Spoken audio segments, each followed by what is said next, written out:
নতুন একটা recipe, pressure কুকারে ভাপা পিঠা বানাচ্ছি খড়ির চুলায়। নাটকের চুলায়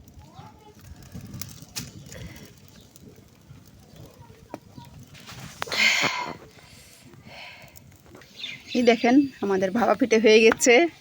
প্রেসার কুকারের ভাপা পিঠা কে কে খাবেন তাড়াতাড়ি চলে আসেন।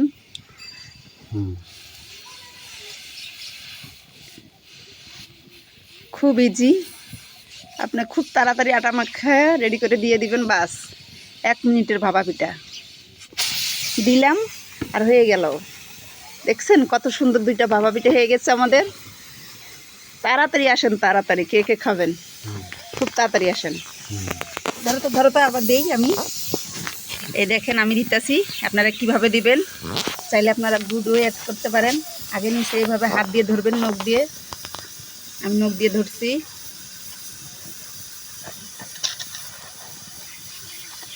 এরপরে এই যে গুড় দিতেছি।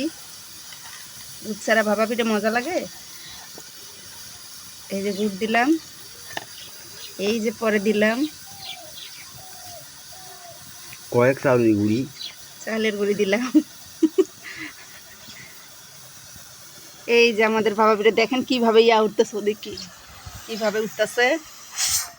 এই যে আমাদের ভাপা পিঠা দেখেন 2 মিনিটের মধ্যে হয়ে যাবে।